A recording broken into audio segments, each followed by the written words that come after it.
Coaches, welcome to the Cutting Edge Coaching Podcast, powered by RYG Athletics, a proud provider of Nike sports camps. The mission of this podcast is simple. We want to help coaches get better. We do it by connecting coaches with ideas and strategies they can implement to grow as a coach and a leader, to ultimately better serve their players and teams. And in light of that, we're excited to share that we're going to be updating the name of this podcast to the Better Coaching Podcast in January to better align with our mission. Today on the podcast, I'm excited to share a replay of my conversation with Mark Bennett of PDS Coaching. Mark is a performance architect with 30 plus years of experience creating strategies and tools to enhance performance. He's developed methods to improve engagement, learning, and performance through designed interventions that influence culture and team performance. His approach is known as the PDS, Performance Development System. In this conversation, we dive into the various aspects of the PDS and how you can implement them to improve your culture and team performance. Before we dive into the show, if you're interested in learning more about how we serve and work with coaches, head to the show details for links to join our free community of over 400 coaches, get the free podcast notes, or find information on becoming one of our Nike Sports Camp directors. Now to the show. Enjoy.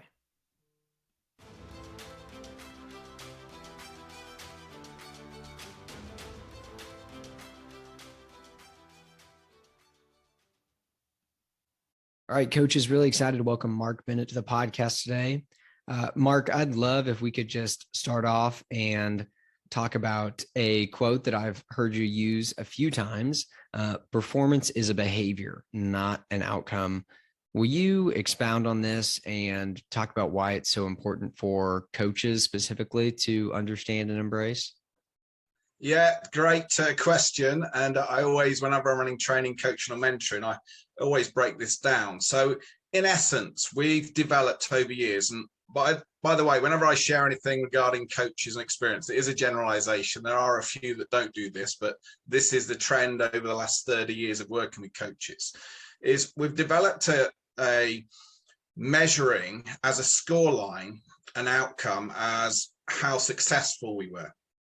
Now, my challenge with that is there's too many variables to enable us to know, to quantify how was our performance as an individual athlete, as a team, from the coach's point of view.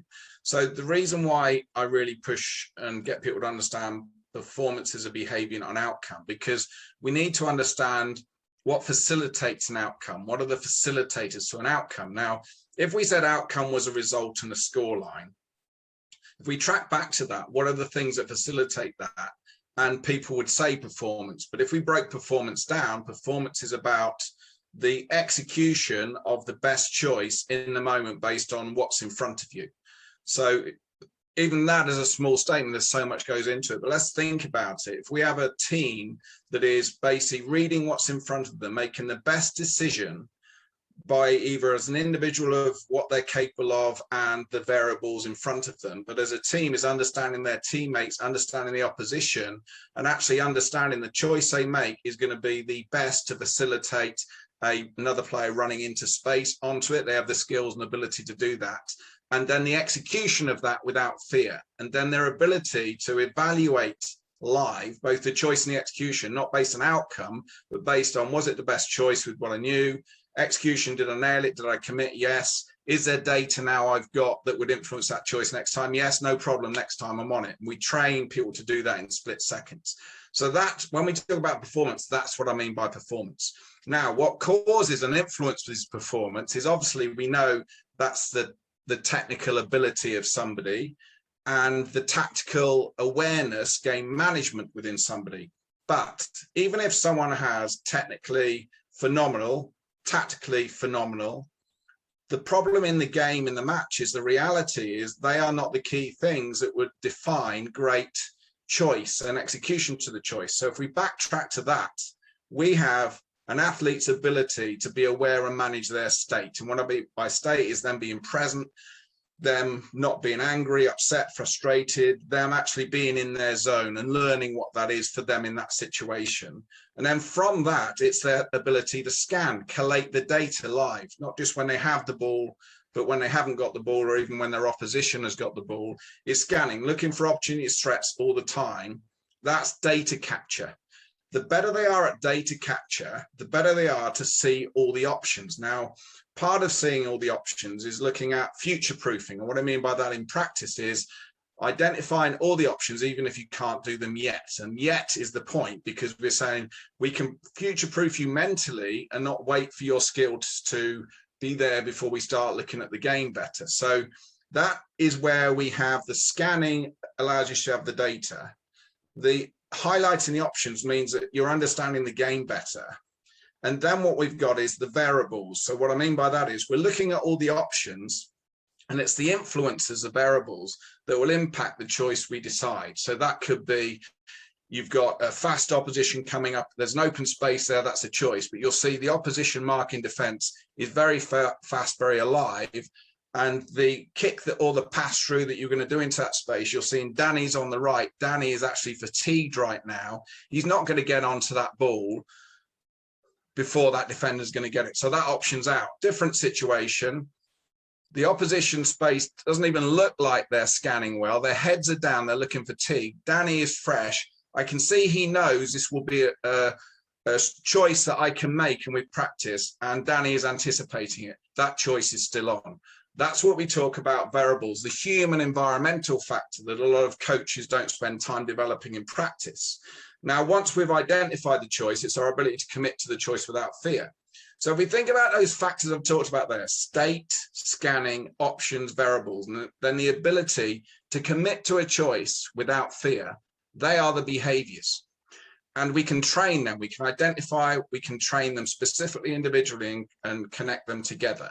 Now, when we do that, that impacts the performance, maximizes our performance, which will give us the best result we can. So this is why performance is a behavior, not an outcome. That was a fast track short version, but does that help, Luke? No, that's fantastic. Absolutely helps. And there's lots of things in there that I'd love to talk a little bit more about.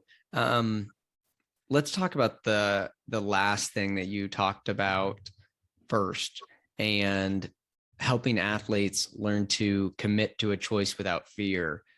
I don't think that gets worked on enough. And I think athletes are often afraid to make mistakes, and it keeps them from fully committing to the choices that they see in front of them. So will you just talk about how you develop and build that behavior to have athletes commit to their choice without fear? Yeah, so there's many important factors, but there's two that jump out within this. Is one, a coach needs to recognize a coach is an influencer. A coach is one of the greatest influencers of the environment and the state of the athletes that are in that environment. So let's look at bad, which can often happen with no intent from the coach. The coach may be passionately wanting to get the best out of the players. They're not doing it with intent. But what they ended up doing is they're shouting and dictating what choice the player could make while they're practicing. So what we develop then is athlete thinking, what does coach want me to do in this moment? And then what coaches can often do is, and their players, their peers, because the environment's been developed, because they learn from the coach's behavior, not what the coach says, but how the coach behaves, is they'll react on outcome. So what we end up doing is when a player now is making a choice, first of all, they're second guessing coach. So now that they're not as committed as they could be if the coach has given them the freedom to make a choice, but quantify it afterwards, but make the choice based on what they see and give them the skills. The other problem is now, if the reaction is based on outcome, what you'll find is that the coach will go, whatever their reason for doing it, but they got passionate or emotional and very vocal when the outcome isn't successful. And the peers do the same. The head goes down when the outcome is not good. When they score, oh, well done. But rarely will we actually recognize someone for a commitment to a pass, great spin back, whatever it is. So what we end up doing is athletes now, one, they're second guessing coach, and now they're going, I really don't want this to fail. And failure for me, based on how we interact, is outcome. Because if I get it wrong, I'm going to get hammered by my peers and by my coach. And now because of that, I'm self-analyzing my performance based on the outcome. So actually, by our behaviors, what we're doing is we are now developing the very second guessing we don't want in an athlete. So what I do is one of the key elements within development is getting players to understand actually an outcome doesn't really tell us much. As too many variables. What can we control? The choice we can make and our commitment to it. So what I get athletes to really buy into, and I get coaches to not just say that's what they're going to do, but honor it every single time, which is the important point. That's why coaches need to develop their self-awareness to stay, honor what they said, is we say, look, so long as you commit to a choice and it's an informed choice and you can quantify it, I'll never be angry or upset. Actually, I'll praise you for that, because that's exactly what we want, because we can learn from that. But if you don't commit to something, we can't review it, because we haven't earned the right to review it, because we're reviewing nothing. The problem was you didn't commit. So irrelevant whether the outcome is good or bad, in your opinion or my opinion, we won't know until we look at, okay, and we use what I call an action review process. It was the very things we've just spoke about. What did you see? What were your options? What influenced your choice? Did you commit? And the coach the athlete is sharing that with the coach. Now we can do hot one-to-ones live, but that takes 30 seconds in live play. We pull them out, bang, someone else is in practice. So what we're doing is we're getting athletes to realize, oh, hang on a minute. When coach asks me a question, coach is generally interested in me quantifying the decision I made. And I have a framework to get to that point. One, to enable me to make a choice. Secondly, an environment that praises commitment to choice, and an environment where coach is really interested in quantifying my choice. Now, the other key thing to that is, remember, is a coach is stood in a different place than the player.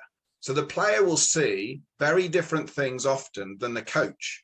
So the coach in no way has the data to say that was the wrong choice anyway, because we don't know what the player saw because of where they are. And actually, so long as the player is quantifying, look, this is what I saw, and these were the players on the court, and this was why I made that judgment. I definitely committed to it. And then the player is reviewing, would I change anything? Well, with what I know now, yes, but with what I knew at the time, no, wouldn't have changed a thing. And I definitely committed.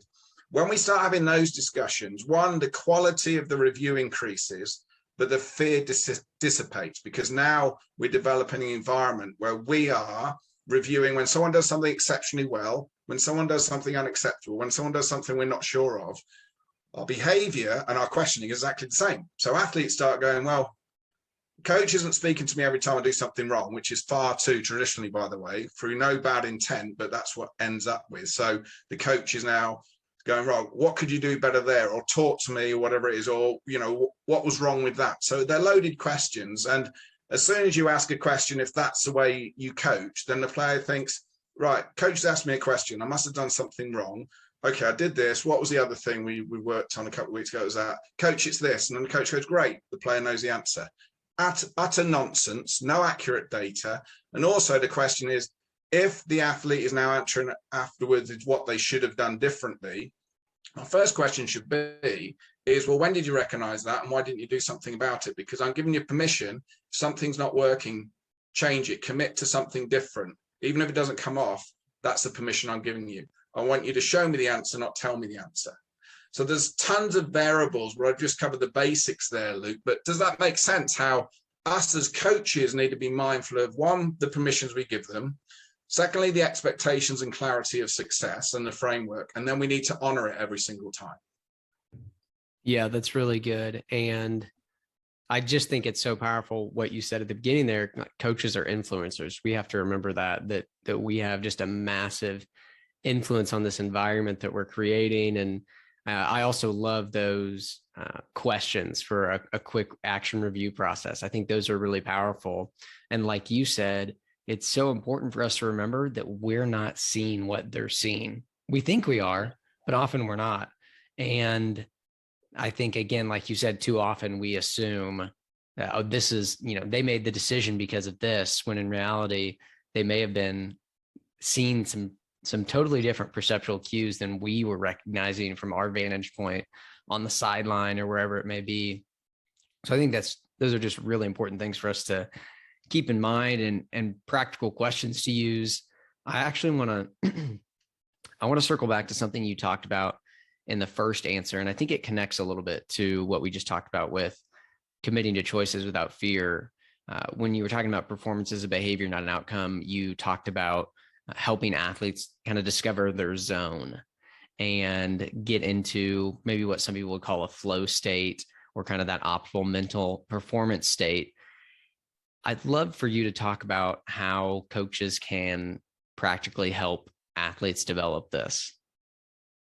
Now, this is very individualized, so there's no right and wrong for one athlete, of course, but the tools that I share with the coaches to use with the athletes, I share with the coaches to use with themselves, because they're half the problem sometimes, especially in matches with their state and being present. So there's a few things that are really simple that we can share to do before and then follow it through, but then share during every single practice session.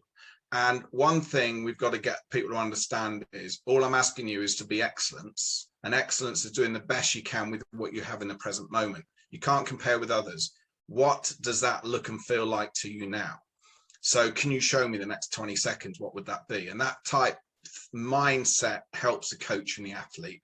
But before that, it's before you start, and I use the same within the corporate sector as well. And I've used this from grassroots all the way through to the highest level in pro sport and international sport globally, is getting coaches and athletes and managers, whoever it may be, a minute or so before they start a practice session, a game, a one-to-one, you ask yourself, what's the ideal me for this situation?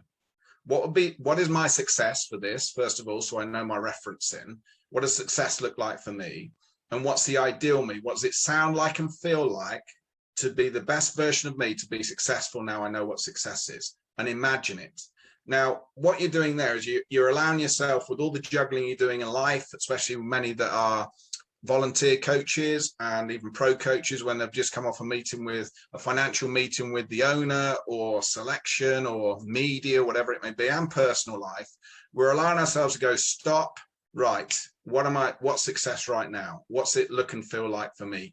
And it helps you become it, because you're not thinking what I don't want to be, you're thinking and imagining who is the ideal you. So that's the starter. And then there's so many tools, but one of the simple one is, if we're asking people to scan in the moment. So imagine now a player, as you can see them, they're getting disengaged. And I'll just share a few situations here. Is you've got someone getting a bit disengaged. And so there's a few things. First of all, you can give them responsibility. So you can say, okay, pull them out and just say, okay, what are you seeing here? Remind me what we said success was. So what are you seeing with the team? And as soon as they start connecting with their answer, you say, yeah, love that. Right, I'm going to pull in for a 20-second timeout. Can you lead on that and share that with the team? That's a great observation. So straight away now we're getting them engaged. If they're in the team and we want to keep them on, another tool is just to say, just share with me vocally what you're seeing now. What are the opportunities, threats? What options have you got? So what we're doing now is, instead of saying, oh, don't be angry or try and be focused, try words are nonsense to me. The only try should be used as in rugby when there's a score.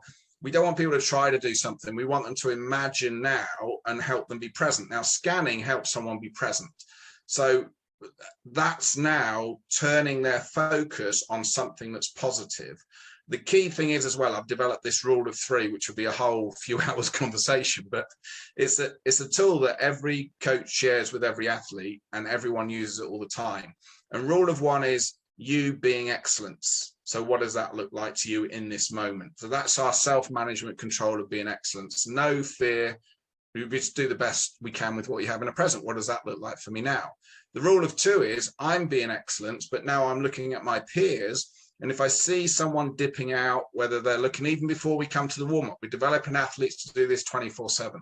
So you're walking into your club, and we're getting the players now to look at other players and getting to understand them as a person, not the player, and see their heads a bit down, or they're looking a bit frustrated, or they might be daydreaming on their mobile still, and they reach out to have a positive impact. And we teach players effective communication is only effective if it has the desired impact. It's not what you say, oh, I said the right thing. Did it have the desired impact? So for Sarah, you may need to speak to Sarah slightly differently than you would do to Julie, or you would do to Stephen. But you use training to learn that. And then we have the 3 A's, which is if someone reaches out to you, even if you don't like how it's being said, because they may be stressed, but the fact they're reaching out means they're reaching out to want to help you, is the 3 A's is internally you accept it. You don't push it away, which is often a challenge with peers. Then you acknowledge it by thumb up, hand touch if it's close enough and allowed, thumb up, and then you act on it. So the acknowledgement is they're recognizing that you've heard it and you've accepted it, and then it's the action. And the person that's communicated with you, they look for that. So they're looking for, they may not see the internal of, okay, I'm accepting it, but they will see the acknowledgement. They will be searching for the action. If they don't see either of them, they continue to follow it through. Now, 3 is the coach. So the coach is scanning for 1 in behaviors, 2. And then if coach is not seeing 1, they're looking for 2 first, and giving players an opportunity to help self-manage and fix. Also recognize exceptional as well. It's not just unacceptable. And then coach, if they're not seeing 1 and 2 be effective, coach steps in with interventions. So what we're developing here is, instead of waiting for someone to negative spiral, 1, we're saying, do you know what that is for you to be excellent? Secondly, we're saying our peers help each other be the best we can be. What would that look like right now? We're developing the interpersonal skills to understand how to accept and to reach out for help as well at 1. If you can't self-manage, you can reach out to a peer. But it's not relying on coach anymore. It's not waiting till it unravels so far where it's very difficult. And we do this every single practice session, every single match, on and off the court. It makes no difference. We cultivate the rule of 3 as a person thing that is an every time thing. And by doing that, we seriously minimize and help people to self-recognize and self-manage and reach out for support and reach out when someone needs a support, even if they don't ask it, long before the coach has to have those difficult conversations. That's really powerful. I love that rule of 3. And like you said there, I think it's so powerful because we're teaching them these interpersonal skills that they need, that they really, really need. And again, like you mentioned at the end, now it's not the coach always having to step in and intervene. And that's just an exhausting way to coach too. Having to step in and intervene every time you see an athlete, fall below that success criteria or your standard. But creating an environment where athletes feel safe to intervene with each other is huge. But again, I don't think we'll have that unless we actually give them some skills, some real skills of how to, like you said, with the 3 A's, that's huge. Okay. So when your teammate, comes to you to communicate with you, this is how we respond. I think that the importance of that can't be understated, because it's easy as coaches to say, like, hey, hold each other accountable. You should, hold your teammates to these standards, but they have no idea. They have no idea how to do that, and then no idea how to respond. And like you said, if that communication doesn't have the desired impact, it's just not going to be effective at all. The other thing that you've talked about a couple of times, and I'd love for you to go deeper on it, is this idea of success criteria, both for coaches to have success criteria and athletes. Will you just expound on that? I will, but let me go back to what you said there, Luke. You hit the nail on the head there, and it's important for everyone that's listening to connect with this. Is many of us as coaches, most of our training is technical, tactical, and I call that the hardware. Rarely have we been given real world applicational tools at self and how we can use in sessions, in games, anywhere to develop the software, one in ourselves and in others. We may hear someone present at a conference saying, it's about developing the people and accountability and empowerment. And I see them when I go to places, their mission statements on walls, great words, but I rarely see it live. The main reason is the pressure of coaches covering their tech content, the hardware.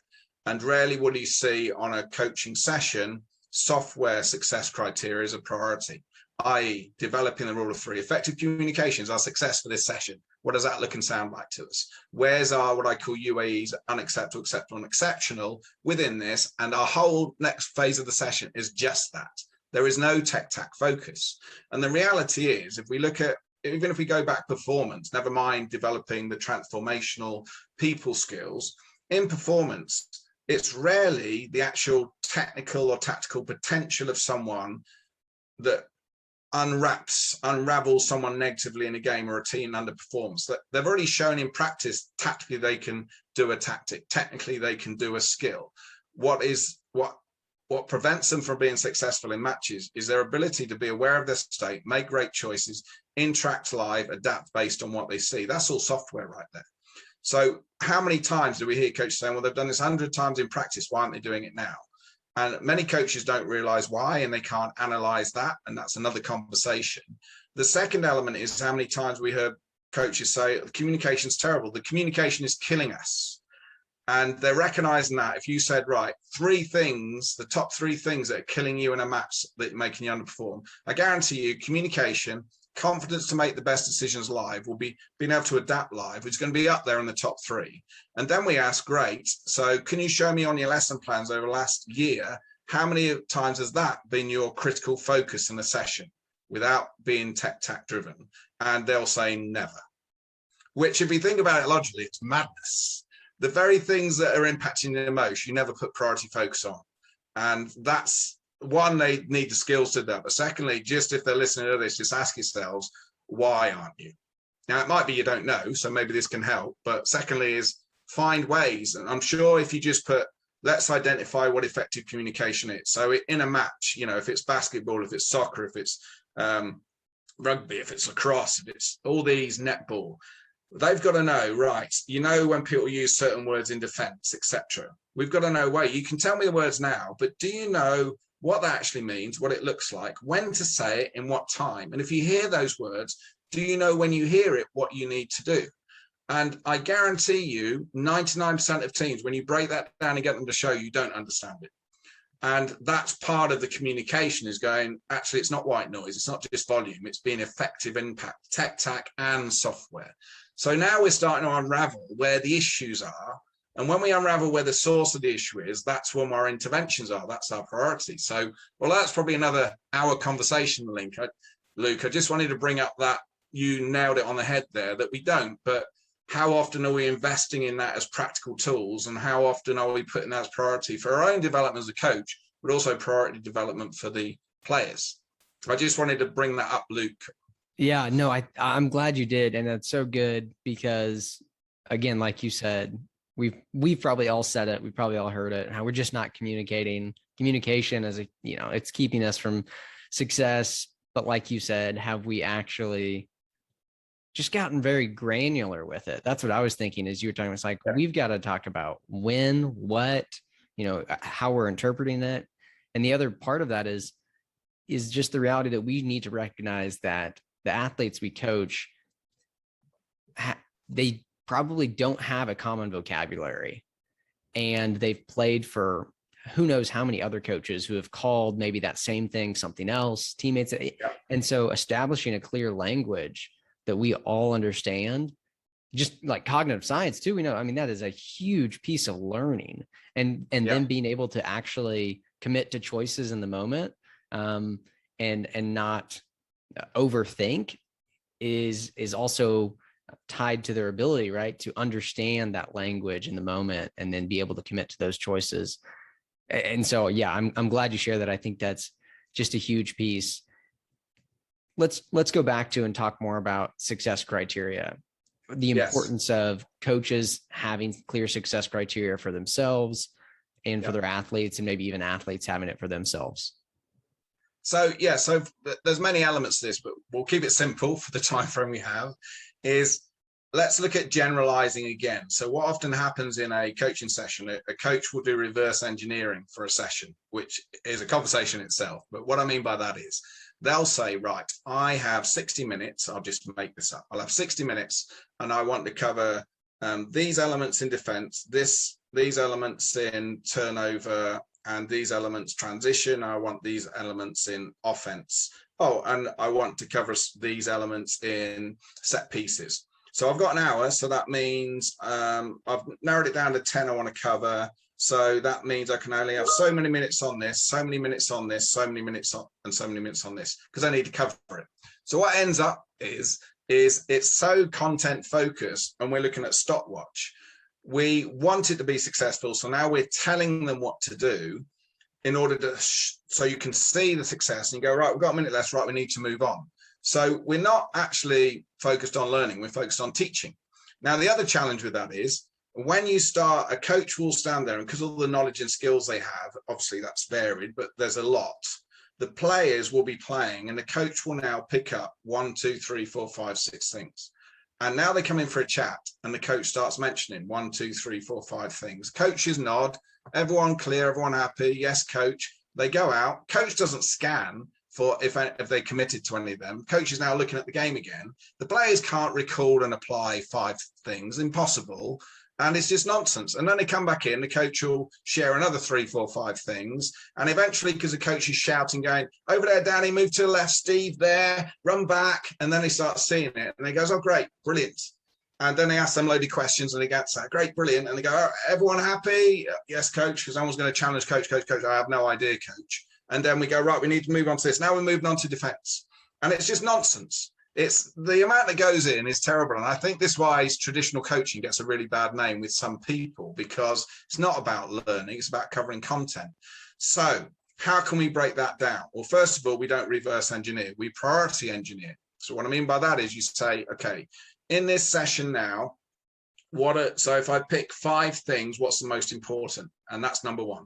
The second is number 2, the second is number 3. Now, in the ideal world, I'd love to get to all 5. However, I will never compromise 1 for 2 and so on. So if I only cover 1, but I'm successful, I'm okay with that. And even if I don't get to the end of 1, I'm okay with that, because it was how the athletes respond. So in order to do that, I may have a session where it's the whole session is just one thing. But even if it's the whole session is one thing, it may be broken down to 20, 30 minutes. So each phase, whatever that is, what we've got to say to the athletes is, success for us in this phase is this, and this is what it looks like. And if it's new, we need to challenge them is, why are we doing this? What's the value in it? How this is going to help us in the game? We don't tell them, we challenge them. And the reason why we don't tell them is we're just going to get nodding dogs again. What we want to know is, right, you tell me. And we ask the question to the athlete, it's relevant too. So if it's a defensive, we ask the person within those position, right, how is it going to impact us? Talk about the last 3 games. How could this have impacted us? Where are we having an issue in this situation? And start a dialogue, because the reality is, if they don't see the value in it, their engagement in it is going to be limited. But then when we get the value, we just say, okay, success is this is what it looks like. Let's put some UAs around it. That's what would exceptional look like for us, what would be unacceptable and what would be acceptable. Now, you may not have all 3. It may be you just have unacceptable and acceptable. But then all you do is we're asking the players, that's all we focus on. When we come in for our reviews, we only review that. Now, we may have some non-negotiable behaviors we've agreed, which we can go into afterwards. But what we're saying is they can't review anything else in the game apart from that. So when they run into their huddles, which should be players, not the coach should be listening, is we get a set time, which should be 60 seconds. It shouldn't be never ending. And what we're listening to then is, if it's the first time they come in, the first thing they should say is, okay, so what's success? How are we doing on the success criteria? When they start talking about everything, the coach just steps in and goes, remind me what we said success was. They tell us, okay, just review that, please, and step back out again. So what we're doing is now we're making it really simple for the players. The challenge may be difficult, but the clarity of expectation is simple of focus. Then when they go out again, just before the last 10 seconds, what we want them to do is they've had the conversation and they'll probably do what coach does and talk about lots of stuff. And the last 10 seconds, we've got to say, in that last 10 seconds, you all have to agree with each other. What's your now focus? What's your facilitator? What are you going to target to be successful in the success criteria? So it may be, let's maintain our width on the left, because doing that will enable us to be successful on the success criteria. And that's it. That's the one thing. Now, coach then, when they go out, the first thing coach is scanning for is, are they committing to what they said? Not does it come off, are they committing to it? Because if they're not committing to it, then we've got an issue. They're just doing the talking, a bit like coach does sometimes.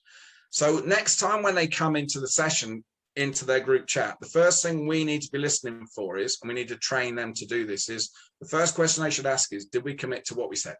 Because if we didn't, we've got an issue. Now, you can see many variables going on in here that are facilitators to performance now in the matches. We're getting them to be clear on what is it that we need to commit to. Everyone understands it, and then we're actually committing to it. Now, if they are committing to it, all the coach scans for is it working? Yes, great. Is it now not working? Right. Who's recognized it's not working? Who's changing it? And I'm scanning for that. I'm scanning for that. So now when they come in, I either go, right, I'm going to let it go, and they're not changing. It's now not effective. I'm seeing no one at 1 and 2 in the rule of 3 making the adjustments. So then I can choose to put in my interventions. That may be a 1-to-1 on the side, where I've got someone on the side saying, okay, what are you seeing? I'm going to rotate you in now, fix it. Great answer. So it's still in live play.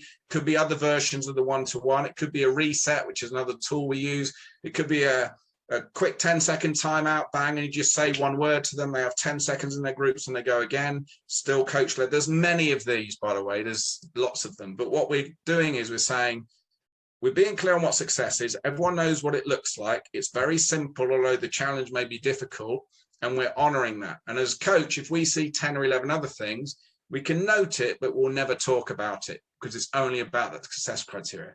And when you do that, the quality of success of your sessions and the learning and the thinking of the athletes just goes through the roof. Absolutely. Yeah, that's really, really good. That's really good. I love the focus and the application. Those are the things that jumped out to me in there. Like you said, the question of, did we commit to this success criteria? Here's a clear focus right now. We're focused on this one thing. And then as we evaluate and reflect, did we commit to it? Did we actually apply it? Because like you said, as coaches, it's so easy. We see 10 things. We try to coach 10 things. Our brains literally can't handle that. They go out. They don't focus on any of them. We don't focus on any of them. There's just no learning happening.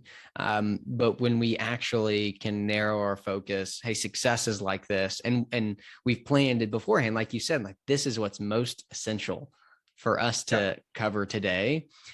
I think that's really powerful because yeah, like you said there at the end, it's going to speed up learning. It's going to also make coaches feel, what's the word I'm looking for? I think it's just more enjoyable to coach this way too, because you have a focus as the coach. I know what I'm observing for, and it's so powerful because now we can get good at noticing progress too. And I think that's one of the things that is so essential to fostering awesome relationships in your environment is that you notice the progress of athletes. Hey, you couldn't do this before, but you just committed to this choice and now you can do it, and helping athletes see that too. And then tying back into your rule of three, I'm thinking too, hopefully at that second phase, they're noticing each other's progress too. Yeah. Hey, great commitment to that choice. Maybe the outcome wasn't perfect, but you just tried to execute something that was success for us that we were trying to do. And so I think those things are so essential to creating an environment that actually helps athletes get better and that they want to be a part of. Yeah, and there's a few things there, Luke, but there's three that stand out. One is we always get players, we want them to share exceptional as well in commitment, choice, whatever it may be, but they have to put a name on it and say what it is live on the pitch. We don't want the coach to be doing that. We want to develop players because that's real. That's what we're building to in the game. We don't want coach going, oh, awesome, well done, great pass, which often the coaches who outcome led anyway. They'll only say that if this had a good outcome. But we need to hit that from the players. It shouldn't be the coach motivating. We need to develop the players to motivate each other and support an exceptional and recognized change, and then use the 3 A's. The other element to that is how tough it is for the coaches to honor that and shut up and let the players work it out without shouting reminders at them and not talk about the stuff, and honoring it and scanning. I mean, mentally, for you to scan behaviors first, not only success criteria with everyone, not just follow the ball, is very, very taxing when coaches haven't done it before. And most coaches aren't good at scanning. And when I say scanning, is looking at everything and looking at all your pre-agreed behaviors, then the success criteria specifically, and then come up with your interventions from that. It's very, very taxing. And I get that from a lot of coaches when I start working with them, as my brain is now, I'm loving it. It's clearer for me, but oh my God, I'm thinking so much more. But then the players are thinking so much more. They're getting tired quicker. So the caveat when we start doing this effectively is recognize your sessions may need to be shorter.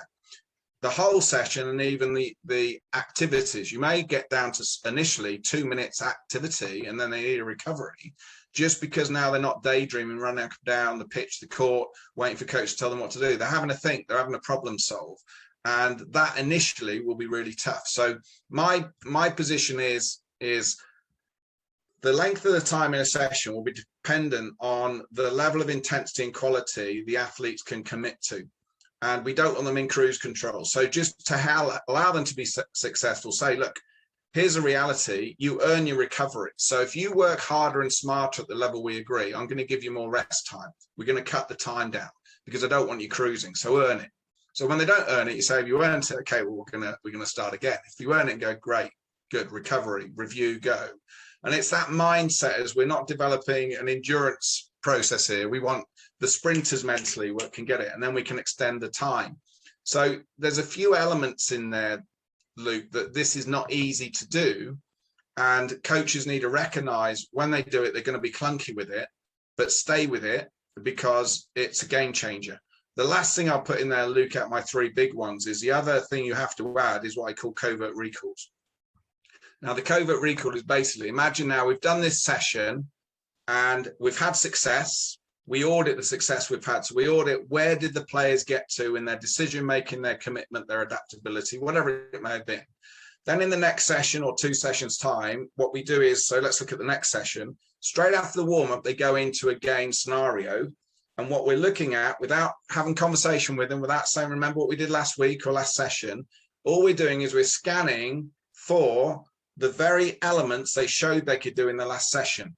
Now, if it's not there, and we may need to look for times, it may not be instantly because of the game, but what we don't want to do is do a drill where it's so obvious what to do. They just go, oh, in this drill, we do this. It's got to be so they recall and there's a decision needs to be made. And we scan. Now, if the recall is equal to, that's telling us we did an awesome session. So tick in a box, coach, because it stayed in, not just in what does coach want to do, but the understanding to make the decision and apply it. Now, if it's not, and the vast majority it's not, then that's coach's fault. Now, coaching needs to ask themselves, why was it? Did I get them engaged? Was I covering too much content? Was I giving them the answers too much? Was there enough decision making? Did I just ask only a few players to review, etc., etc.? But I've got to find out why it wasn't successful. But the reality is, I now can't move on to what I had planned. I need to move on to what we've just recognized there and go back, because we're ready. When we're ready, we are where we are. Now, this does so many things. One is you become a better coach, but also it's letting the athletes know, so look, we're not just ticking boxes here. We couldn't do what we did. Well, we can't move on yet because we need to get this. So what prevented us from the recall? What prevented us from being successful taking into this session? And if it's everyone, you've got to let them know that this is my fault. So this is what we need to change, because I need to work out how to best help you understand. But we need to go again with this. But you let me know when you're ready. So then what we've got to do, we audit that then as a cross, that's a no. And it may be something like it was a no, and then 30 seconds, still no. And then at rule of 2, after 30 seconds, someone picked it up and you saw success. So you say 30 seconds, no, but at rule of 2, success after intervention at 2. That's a peer. That's in your audit. It may be no at 2. Then you did a hot 1-to-1 with a player. Okay, what are you seeing? Great, fix it. And then you had success. So then you've put that as an intervention. If you do that and there's still no, it's a definite cross, no intervention, right? And now that's letting you know. So the next session, guess what you do? You do a covert recall again, and you're seeing how much better are we. So it's giving you real data, how good your coaching is and how you're progressing. You're getting to know what works and what doesn't with the players. And it's getting the players to know, hey, if I don't understand, I need to say to my teammates, hey, I don't understand this. And if coach is chatting, I've got to go, coach, this is too much. Or coach, can we go through this again? I don't understand it. Can we have another 2 minutes on this, coach? I don't think we've got it yet. And that's the type of environment we want. But this is the type of environment this principle cultivates. I like that a lot. And I just think that the power of a covert recall, or essentially what we're doing is we're inserting retrieval practice, right, is so powerful to learning. And I think, I would add to what you said too, the reality of learning our brains is that even if we run a great session and they hit success criteria, when they come back the last time, they've forgotten some of what we did. Like it just slips out of our mind. We all forget most of what we've learned. And so inserting retrieval practice is really one of the only ways to ensure that we have long-term learning, that it actually goes into their long-term memory, that they really understand these concepts.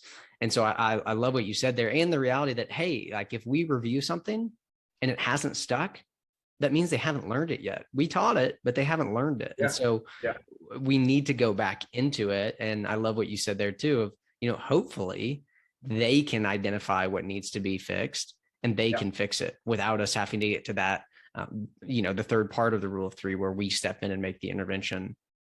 I think that's really powerful. You mentioned this earlier, and I want to hear a little bit more about it, because I think a lot of coaches talk about non-negotiable behaviors, but I'd love for you to share, when you work with coaches, how are they developing non-negotiable behaviors? What are those non-negotiable behaviors often? And maybe kind of what you just talked about earlier, as far as the scanning for those things within a session first. Yeah. So think about non-negotiables are those elements that we go, look, we're going to do every single time. We must do them. It's not a skill base. So we have the skill to do it. It's an attitudinal behavior base that we've got to be proactive to do it. So let's give you an example that's fresh. So I've just finished 4 days with Wales lacrosse. Tons of players, different age groups, a whole host of different coaches of experience, some players moving into coaching, some with 20 years coaching experience. So basically, I was there to coach them, to mentor the coaches and the athletes. And so the first thing we did is I baselined. And when I talk about baseline, with no interventions, I just see what's going on. And I'm seeing what's going on from when they turn up on the pitch, what they do before they get on the pitch, what they do before the warm-up. Is their jewelry off? Is it on? How committed are they to the warm-up? Do they have their equipment? Who's engaging with who? Just things like that, the fundamentals. So with them, it was obvious that actually they were reliant on coaches to remind them on the things they should be doing. And actually, they were late on things. They weren't ready. So their non-negotiable, we agreed, was be ready. But they're just words. So we had to agree, what does that look like? So that would be simple things like, if we're saying we're starting the warm-up at 9, you don't get onto the pitch by 9. You have to work out how long does it take you to make sure your water's high, your bottles are filled up, you're all together, you haven't left anyone in the rooms, because they were obviously staying overnights on these camps. If they're away, they're going to text someone that they've worked out. You're normally late, you normally forget your trainers. Sarah, don't forget your trainers. That's up to 1 and 2. We want Sarah to remember at 1, but it's the peers, not the coaches. Then when they come, how long do you need to get together, all of you, to make sure everyone's jewelry's off, or you got your plasters on the jewelry, your feet are done, your footwear's on, your kit's ready. So at 9 o'clock, you're all lined up on the line, and I call it beat the coach. You're there, you're ready before the coach. And in fact, do you understand the warm-up where you don't need the coach to run the warm-up? You can start the warm-up with commitment yourselves. So we went through every element about be ready, and then they agreed it. And this is really important. They have to agree it, and they have to know what it looks like. There's no gray area. And then we scan for it. So I had to load the coaches and say, right, do not remind them now. We cannot remind it, because every time we remind them, what they're doing is they're starting to rely on us. So we can't check success. And secondly, we're not developing success. We're developing reliant on coach. So next day, I just get the coaches that get out a little early and don't say anything. Just, do your little social chit chats, but you're scanning for who's turning up, check your clock, who's doing what, any changes in behavior. Maybe it may not be there yet the first time, but we're looking at positive shifts in behavior. How's 1 working at 1? Are they self-managing? At 2, if they see someone a bit late, are they running back to get them? Are they saying, hang on, look at your necklace, you still got on? That's the 2 stuff. And we're scanning. Now, second day, the team I was scanning was unacceptable. So there was 3 still had jewelry on, a necklace. They were there, but they were there at 9, but they were sat on the floor. So this is what they're used to. So I can't yet get angry. And my principle is I should never get angry, because I've got to manage my state to be effective in my style of communication, what I'm saying. But I had a heavy conversation with them, and I use that 3 Fs. I didn't come up with the 3 Fs right away. It was ex-military, physical training instructors, firm, fair, and friendly. So all I said, look, remind me what we agreed. Remind me what be ready was here. And you could tell they were coming from schools that when a teacher talks to them in a this isn't good enough kind of way, in their perception, they just say nothing. Even if it's a question, why were you late? They're not allowed to answer. It's not like, I'm not looking for an answer. So I wasn't getting much back from them. So I had to keep delving and says, Remind me what you said about the jury. Remind me what you said about be ready. You know, what strategy did you put in place? And there were still 3 with jury on. And even then they weren't taking it off. So I had to go, so what's your name? Is that jury? Is that allowed? And they're going, oh no.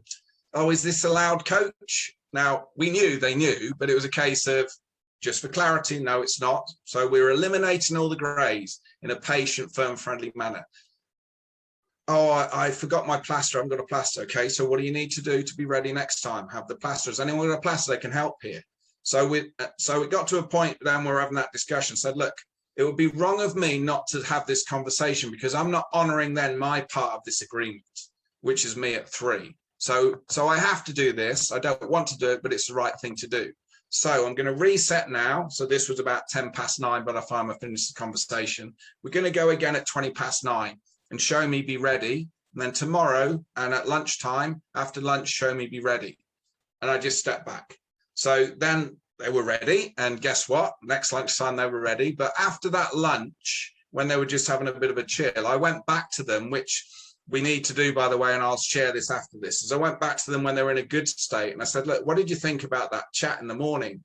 Because I can sense, you know, you don't like those chats. And they said, no, you were right. You're absolutely right. It was the right thing to do. So I'm getting what I call the cold review reflection, that them saying, no, thanks, we needed that, coach. And then throughout the rest of the camp, they were ready. So there's a few things there. One is, and I'll just use that as one example, we've got to go for what that looks like in each key element, the critical, is we made sure everyone saw the value in it. We pre-agreed it. What does it look like? And then we're scanning straight away. We're not reminding, we're scanning. And then we're looking at 1 and 2. If that's unsuccessful, now I have to step in at 3. Remind me what we agreed. I don't remind them. And then I work through it to say, right, what do we need to do to be successful next time? And I scan for it every single time.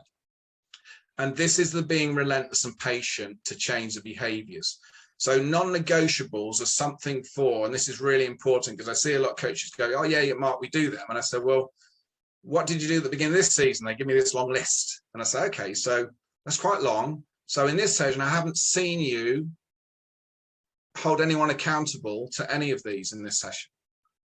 And they hadn't. And they go, oh, I hadn't really thought about that. So what you're allowing to do, I use the term, you're allowing the puppy to poo on the carpet, basically.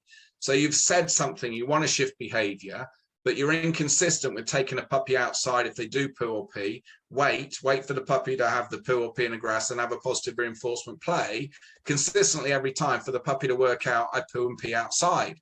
So what you're doing is you're doing it a couple of times, then you want to watch the end of a soap and you're letting the puppy poo on the carpet. So you're never going to shift behavior. So are you managing your state? Are you scanning for it? Are you ready, the ideal state, to put the intervention in once you've looked for 1 and 2? So it's the non-negotiables. The critical thing for me is people come up with these long lists. And what we've got to ask them at that time is, really? Because here's the thing, if we agree it, we have to do it every single time. When it's dark, we're tired, we don't want to, we're having a tough time. Guess what? We've got to do it every time. Is this still your list? And then the list starts to get shrunken down, but it's the critical stuff. Does that make sense, Luke? Yeah, that's really good. And I love the really specific example you shared with those players and just the really simple non-negotiable behavior, be ready. And then making sure that we get clear on what it is. This is what it looks like. Asking them, what does it look like? Right? How much time are you going to need? What are you going to need to do beforehand? I think that's really powerful. And then, like you said, that cold review reflection to go back to them later and say, hey, tell me about this conversation for you.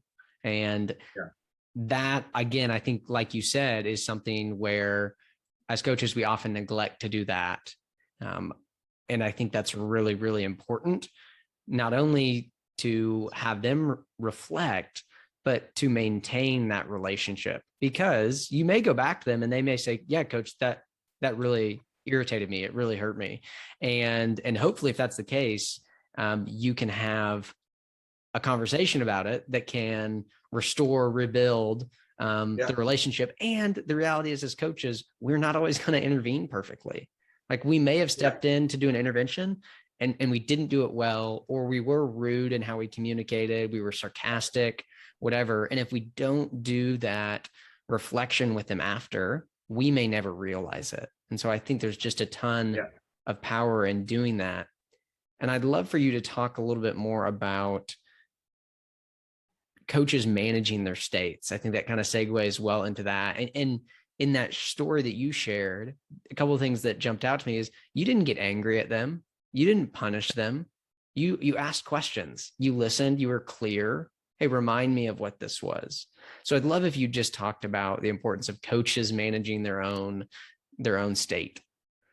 So yeah, before I do, there's one other thing linked to what we just discussed there, Luke, is the other thing that we have to do, and I'll give you an example of what happened in that same scenario, is the warm-up, everything was better after lunch. So their intensity, they're on the line, they were doing it themselves, and every day afterwards, they were doing the warm-up themselves. They weren't waiting for coach, and the equality was better. So as soon as I saw that positive shift, as soon as they completed it, I made sure, and the coaches as well, I said, look, this is awesome. This is the best I've seen you do it. This is a huge impact. So awesome, fist punch, whatever it is you're going to do. Because what we need to do is we have to recognize progress. We have to do that positive recognition, not in a, hey, well done way. It needs to name specific what it is, what I've noticed. And we need both. And this is the balance of great coaching mastery, is the things we spoke about, some of them, like you just mentioned there, the importance of hold them accountable to what you agreed. So on your side, do your cold review afterwards with them. Okay, you know, how do you feel about that? To get that closure when they're not in the emotional state. But also when you've seen great progress, when you've seen positive change, we also need to make that we've recognized that as well, because it's both ways. It's not just only taught when you're unhappy about something. So that, I think that's really important for coaches to recognize. And going back to that as another example, I think it's important for people listening, is it may be your non-negotiable is that on court, in practice, on pitch, on practice, and in matches, every coach will follow through on the 3 A's. That could be a non-negotiable because you found that's what's impacting you in games. When players reach out to players in tactical, or in behavioral, coaches aren't acknowledging and acting. We're not seeing the 3 A's. So obviously we can't see the internally accepting, but we'll see the acknowledge and act. So if the coach agrees, look, if I see that on the court or the pitch at any time, so look at basketball, for example, if I see it on the court and I'm giving you an opportunity and you don't, I'm going to sub you, because that's a non-negotiable for us. So that could be a very emotional sub for somebody that hasn't done that. So you're looking at 1 and 2, because you're looking at 2 to see if you can follow through. No, it's not happening. Okay, sub, because you've agreed it and you're honoring it. And in that hot review moment, that player might be all over the place. Remind me what we agreed. Oh yeah, but. And then afterwards, when it's cooled down, you've got to go back to it and says, okay, so how do you think that went? And they might be going, yeah, but I said, well, remind me what we agreed. So if I let that go, what do you think that would have told the rest of the team? Yeah, that you don't mean it. And actually it's not real. I said, so what was the right thing for me to do then? You had to sub me, coach. I said, okay, I appreciate you saying that. What can we do next time to prevent that from happening? What do you need from me? What do you need from the players? What do you need from yourself? And come up with a strategy for success. And that's an example, another example. And I use that because that's actually used in a performance environment of the follow through, not just in the moment, honoring it. When you don't want to sub that player because you know it's going to be uncomfortable, you've got to follow through. But then that follow through conversation afterwards to make the connection and the strategy for success. That's really important. Yeah, that's good. The follow through is so critical. And again, you know, sports are such an emotionally charged environment. And like you said, sometimes we avoid following through because it's going to be uncomfortable. And we sub that player out and we know, oh man, this kid's going to be frustrated, or his parents are going to be frustrated, or like whatever that factor internally is that we're dealing with. They're real. And sometimes they keep us from making good decisions. Just tell me a little bit about, you know, if you're working with a coach who really has difficulty managing his own state emotionally or mentally within a session, you've observed his baseline and he's just kind of all over the place. What are you doing to help him find a better state? So my interventions, Luke, with coaches start with them filming themselves. So I get them to film their practice and their matches, because some coaches are very different animals in practice and in matches. Some are very good in coaching practice, but in a match when things are going well, they become these emotional nightmares and just crazed people running around shouting and totally losing it. So I get them to film both, and then part of the filming is just film enough so everyone forgets it there. It doesn't take long, and then just pick one of those sessions. And although it's time consuming the first time, we shorten this down, but the first time I say, look, just watch for it on your own, turn the phone off, no distractions, and write timed notes.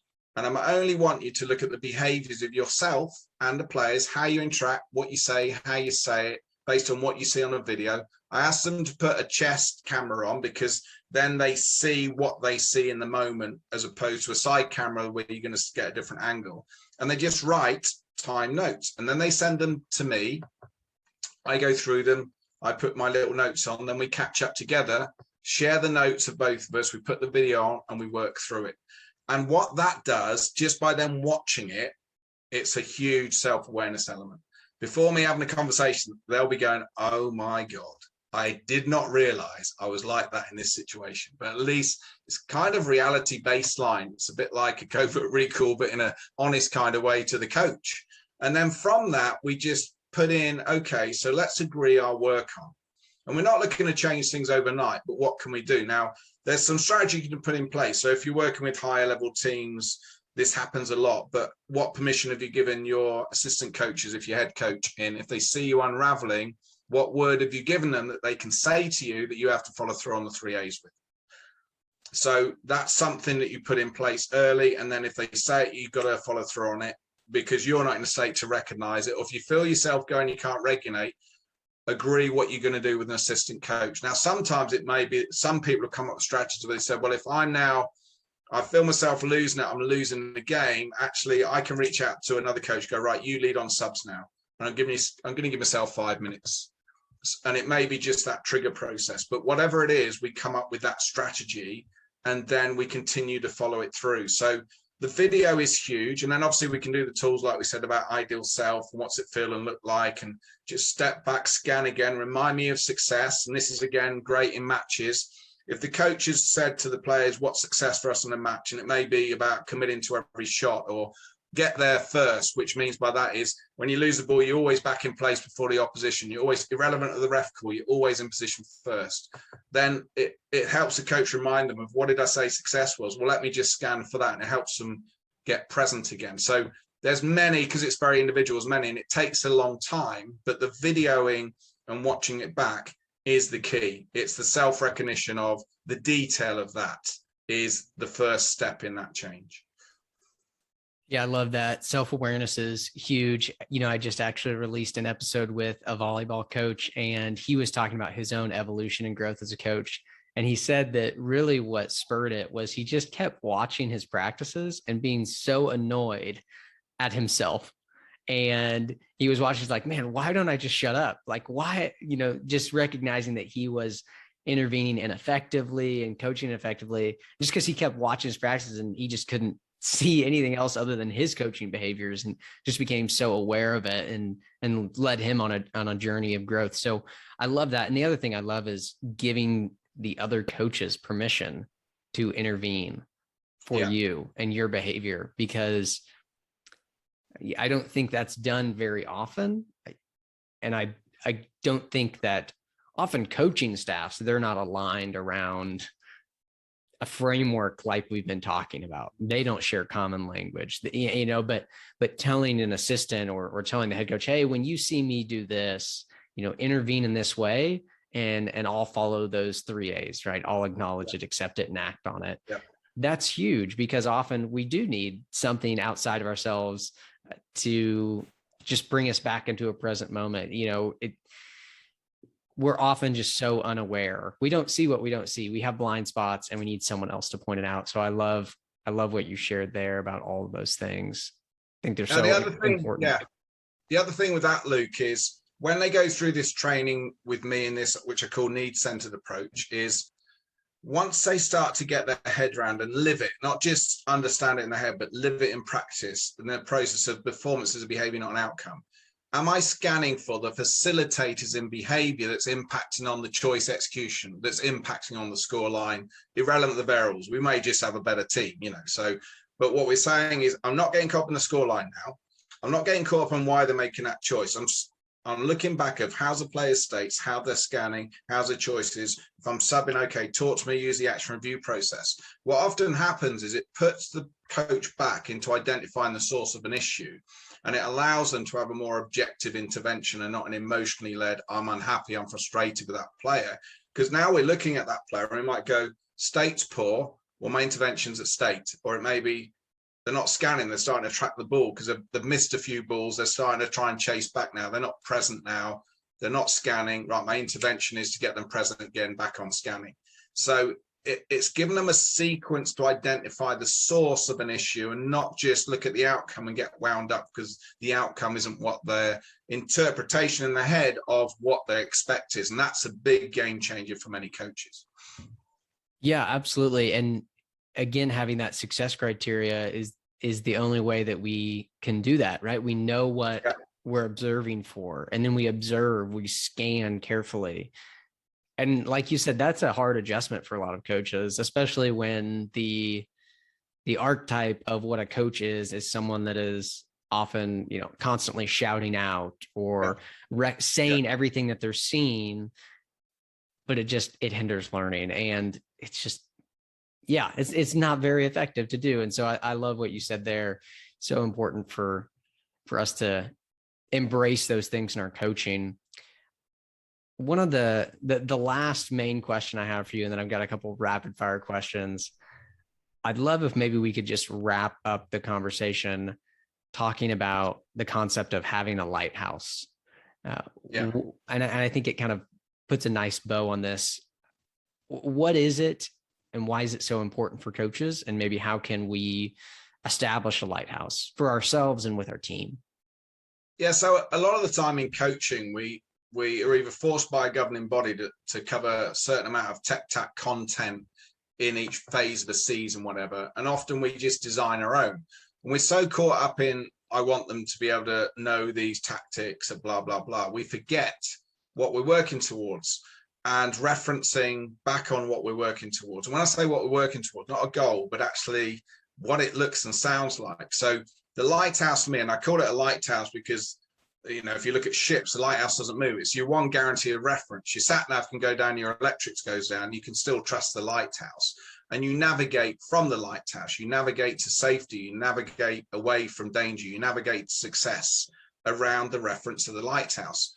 So the lighthouse is establishing what is your team looking and sounding like before the match, coming into the match, how they interact in the match, halftime, afterwards, live, decision-making, managing state, making great choices, relentless, committing without fear, adapting live, interacting, getting the best out of each other.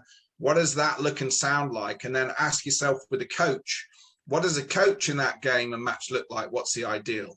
So how is your state? What are you scanning for? How are you impacting on the behaviors, the state, and the performance potential of every single athlete in that team to help them play to their best within the variables we know now is success? So understand what that is and where does that fit within the interaction of the amount of permissions and decision-making an athlete can make without fear and the amount of lack or level of control from the coach, from the sideline. So once we've established that, then that's our reference. So then what we can say is, well, if that's how I want the players to be in a match, then what does practice need to look like? Because practice needs to be anything that's critically impacting on us to become the lighthouse is our practice content. Now, importantly, once we've established that, we need to make sure the players see it and connect with that.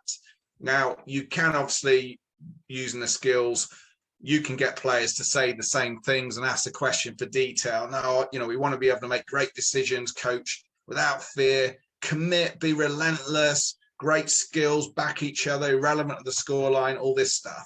And the players are all saying this, and you go, great, I agree. You haven't mentioned me in the match. Go, oh, no, we need to be able to do this ourselves, coach. And so what do I do? I said, well, you can see some tactical things we may not. You're obviously subbing, you're helping us getting ready, all these things, you're helping us. Great, I agree. So if that's how we want to play, if that's our lighthouse, what do we need to do differently in practice? What do I need to do differently in practice to now? And what do you need to do differently? So, and that's when we get into players say, well, you can't keep reminding us, coach, you can't keep telling us what to do. You need to give us time to figure it out. And we've got to learn to understand each other and back each other. So we start putting the detail on what does practice need to look like and what do we need to do differently in order to become the lighthouse. And then when we're designing our content, what we need to say is based on where we are, we're ready when we're ready. What's the most important? And also then, what are the fundamentals? Do we know them? Do we understand them in order to grow? And obviously the fundamentals for me are the software. Then the fundamentals in the tactical are just knowing the basics of defense, midfield, offense, transition, understanding the words to say. When you hear a word, what does it mean? Can you commit to it? All the basics. That then helps you understand how to develop the best session, and then using the covert recalls, everything. We need to know if we're learning and understanding to grow and understand. If I'm not developing the people alongside the technical tactical, developing me as a coach and my coaching team, who's scanning for the behaviors, who's helping me in practice to help me in matches, then actually all we're doing is we're kind of going through a bit of a grayness. There's no clarity.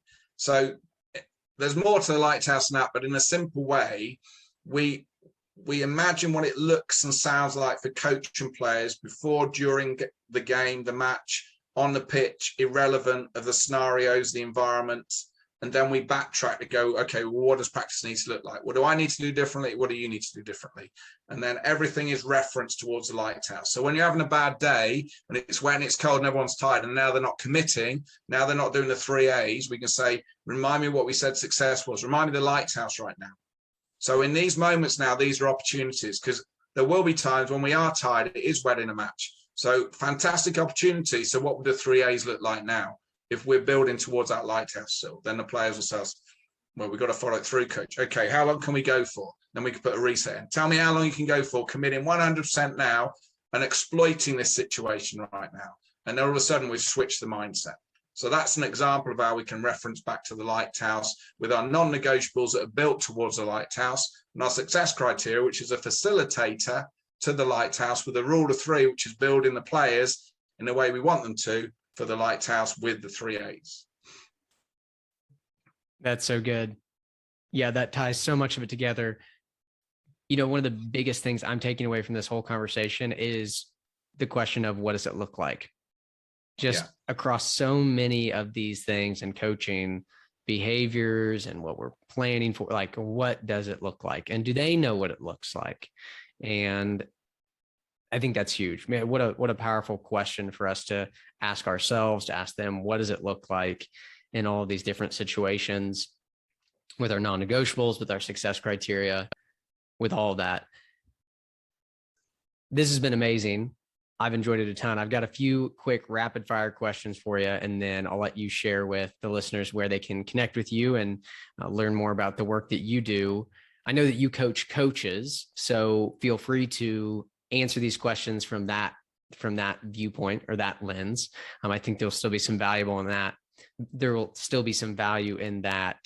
Here's my first one. The most fun part of coaching is? It's just seeing the engagement when you've got an athlete or a coach gets the light bulb, sees it, and then sees the impact it has with others. I mean, that for me is where, I'm smiling inside, not giving the game away. Yeah, that's awesome. I love that. Here's the next one. I wish I would have known blank before I started coaching. I wish I would have known that there's more ways than the ways I was being taught. Say more about that. So at the time, I mean, even at school, my parents used to come to the school and dread the end of term school reports, because they'd have 3 teachers that would say, Mark is my dream student, is phenomenal. And every other teacher would say, your child is going to end up in prison. He doesn't listen, he challenges, is disobedient, is disengaged. Because I didn't sit, the 3 that got me, they basically said, look, and it was all practical based, it was art, metalwork, but they just went, yeah, come on with a idea, go for it. And, I was off, didn't even manage me at all. The others was, I'd ask the why question, and they would just going through content, and they were saying, do this. And if I challenge them to the why, they just give me a dismissive answer. But they were saying, look, you need to understand this is how you learn. So you need to do this way. They weren't actually saying, maybe I need to adapt my style. There are other ways. They were basically saying, this is how we teach now. This is the process of teaching, and you need to learn. So they weren't helping me learn by telling me I need to learn in the way that I don't learn, kind of thing, in, the environment and the interaction. So I went through that for a long time, and I could have done a lot better at school. And I went into the military, and it was very similar, the EDIP, explanation, demonstration, imitation, practice. And I just found that there was so many people that were failing because we weren't helping them understand how to get the best out of themselves, how to manage their state, how to make their own choices. And only when you get in the military to the special forces do they encourage that. But in basic training, it wasn't. It's almost, you're this level, so therefore you can't think for yourself. And I just found that really frustrating. And that's why in the 90s, I started to challenge myself, who was a commando trained physical training instructor, to start looking for different ways. And I didn't get it right initially, but 30 plus years later, and I do believe I have got it right. But there was no internet at the time. I didn't know anybody that was sharing my mindset. So I had no one to go, Mark, you're on the right path. Let me help you. It was just everyone saying, no, you're doing it wrong. Yeah, thanks for sharing that. And I enjoy just hearing some more of that background and that journey for you. I think that's powerful. And I've just been challenged by the question of, is there a better way? Asking ourselves that continually, even when we feel like we found something that works. Okay, is there a better way here to do it? I think that's such a powerful mindset for us to have. And hopefully, we have that, because I think that's what we want from our athletes, and just the importance of us modeling a growth mindset, a commitment to learning and getting better, I think is important for them to see us model. Here's my last rapid fire question for you. I know I'm successful as a coach when I'm no longer with those people and they're still applying the principles that are effective for them in those moments and adapting live without the need for me. Oh, that's really good. That's really, really good. Well, Mark, this has been fantastic. I know it'll be valuable for a lot of coaches. Before we hop off, just share with coaches where they can connect with you and get access to what you do at PDS.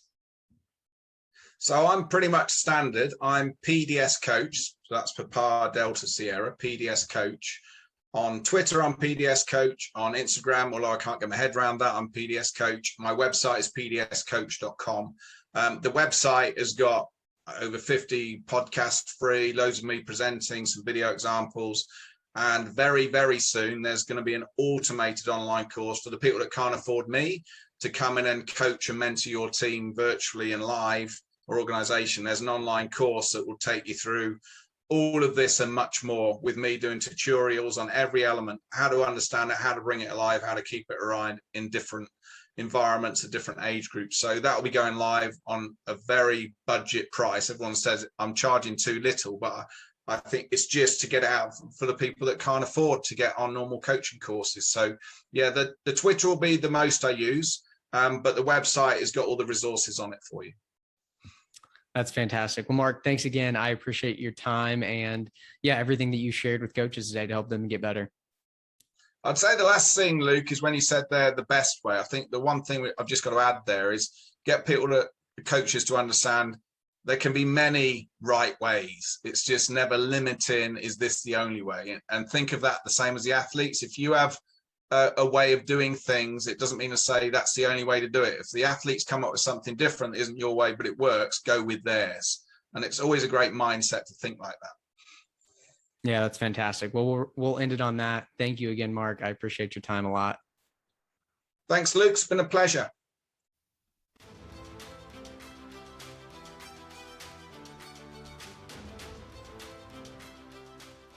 Coaches, thanks for listening to this episode, and thanks to Mark for joining me. To learn more about him and his work, or to get a free PDF of the show notes from this episode, check out the links in the show details. And if you're interested in joining our online community of coaches or becoming one of our Nike Sports Camp directors, you can also find links for more information in the show details.